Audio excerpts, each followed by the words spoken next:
আসসালামু আলাইকুম। Hello everyone, কেমন আছো ভাই বোনেরা? আশা করি ভালো আছো।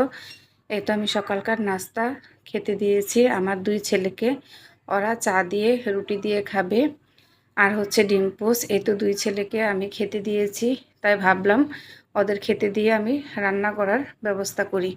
তাই ভাবছি আজকে কি আমি রান্না করব। তাই চলে আসলাম ফ্রিজে, দেখি কি রান্না করা যায়। ভাবলাম আজকে চিংড়ি মাছ রান্না করি, কারণ আমার বাচ্চারা চিংড়ি মাছ খুব পছন্দ করে। এই তো আমি চিংড়ি মাছ ভিজিয়েছি। এখন আমি চিংড়ি মাছটা সুন্দরভাবে বেছে নিব। চিংড়ি মাছ আমার দুই ছেলে খুব পছন্দ করে, তাই আমি বাছতে বসেছি। পরিষ্কার করে নেব চিংড়ি মাছটা। চিংড়ি মাছ প্রত্যেকটা বাচ্চারাই খুব পছন্দ করে। আর এই মাটির খোড়াগুলো দেখতে পাচ্ছ, এই খোড়াগুলোকে আমার খুব ভালো লাগে, তাই আমি এগুলা রেখে দিই। এগুলা রোজার মধ্যে আমার বাসায় হালিম নিয়ে এসেছিল, তখন আমি এই খোড়াগুলোকে রেখে দিয়েছি। মাটির হাঁড়ি আমার খুব ভালো লাগে। অবশ্য বেশি একটা নাই আমার বাসাতে মাটির হাঁড়ি, তারপরেও দুই একটা যাই আছে। আমি কাজ করতে খুব পছন্দ করি এবং ভালোবাসি। এই তো আমি চিংড়ি মাছ কুটে নিলাম। চিংড়ি মাছ কুটানো শেষ। এখন আমি চিংড়ি মাছগুলো সুন্দরভাবে ধুবো। আর এখানে আমি সব কিছু একসাথে গুছিয়ে নিয়েছি। আমি রান্না করব আজকে। ভাবলাম আমি শুধু চিংড়ি মাছ রান্না করব। অবশ্য ডাল আর হচ্ছে পাশাপাশি ডিম আছে, তবে ওগুলো আমি স্কিপ করলাম।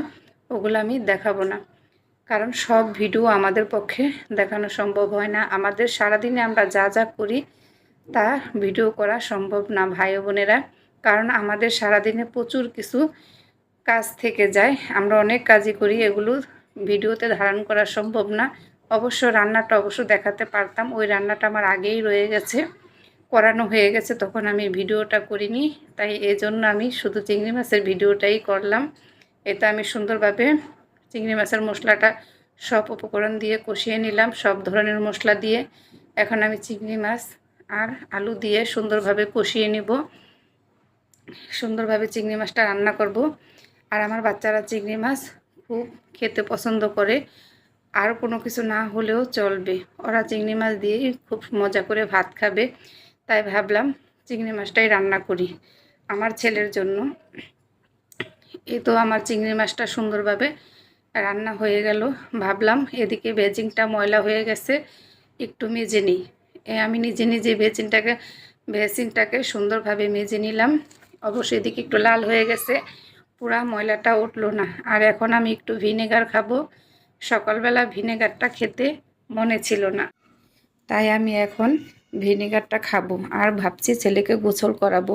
এই তো গোসল করাতে নিয়ে আসলাম। আর আমার ছেলে হচ্ছে গোসল সহজে করতে চায় না। অবশ্য গোসল করাতে ঢুকালে সে আর বের হতেও চায় না, তাই আমি ভাবছি দাঁড়িয়ে থেকে গোসল করাবো। আমি ওকে শরীরটাকে কচলিয়ে দিয়েছি, এখন কচলিয়ে দিয়ে বের হয়ে গেছি। এখন ওই নিজে নিজেই ঝর্ণার মধ্যে গোসল করতেছে। প্রচুর পরিমাণে লাফালাফি করে, গোসল করতে গেলে অশৃঙ্খলা করে ফেলে। আর এইদিকে ভাবছি বারান্দার থেকে চাদরগুলা তুলে ফেলি, এগুলা ভাঁজ করে ফেলি। চাদরগুলা শুকিয়ে গেছে, কালকে আমি চাদরগুলা ধুয়ে দিয়েছিলাম। এই তো আমার চাদর ভাজানো শেষ। আর কাপড় চোপড় এলোমেলো থাকলে বাসাবাড়ি একেবারেই ভালো লাগে না। আমার কাছে সবসময় ভালো লাগে গোছগাছ থাকলে, তাই আমি যতটুকু পারি সবসময় নিজের পরিপাটি রাখতে চেষ্টা করি, যতটুকু আমার কাছে সম্ভব। এই তো আমার চাদরগুলা গুছানো শেষ, চাদরগুলা গুছানো হয়ে গেল। এখন আমি এগুলো হচ্ছে রেখে দিব। এদিকে ছেলেকে খেতে দিয়েছি, তাই ভাবলাম যে ছেলে হাত দেওয়া খেতে চাইলো। এই তো দেখেন মোড়াটাও নেয়নি, এখানে খেতে বসছে। আর এদিকে আফ্রিদির ব্লগ দেখতেছে, কারণ ওই আফ্রিদির একটা ফ্যান আর হচ্ছে রাকিবের ফ্যান, ওই দুইজনের ব্লগ খুব পছন্দ করে। এগুলো অবসর টাইমেই এগুলো দেখে, তাই আমার হাত দিয়ে খায়নি, বলল যে না আমি নিজেই খাবো।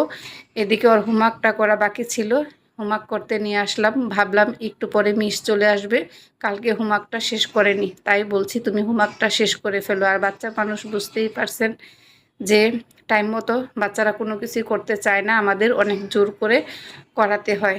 তাই আমি বলছি যে তুমি লেখাটা শেষ করে নাও, একটু পরে মিস চলে আসবে। দুপুরে খাওয়ার পরে আমি ওকে হোমওয়ার্কটা করতে বসিয়েছি। অবশ্যই একটু পরেই এসে পড়বে মিস। হোমওয়ার্কটা পুরো সম্পূর্ণ শেষ করতে পারবে না আমার মনে হচ্ছে। এই তো তারপরে ভাবলাম বিকেলবেলা একটু চা দেই। আমার ছেলের বন্ধু এসছে বাসায়, তাই ওদের চা বানিয়ে দিলাম। আমার এই সম্পূর্ণ ভিডিওটি যদি ভালো লাগে তোমরা অবশ্যই লাইক কমেন্ট শেয়ার করবে, সাবস্ক্রাইব করবে। আজকের মতো এই পর্যন্তই। আল্লাহ হাফেজ। তোমরা সবাই ভালো থেকো। Tata, by.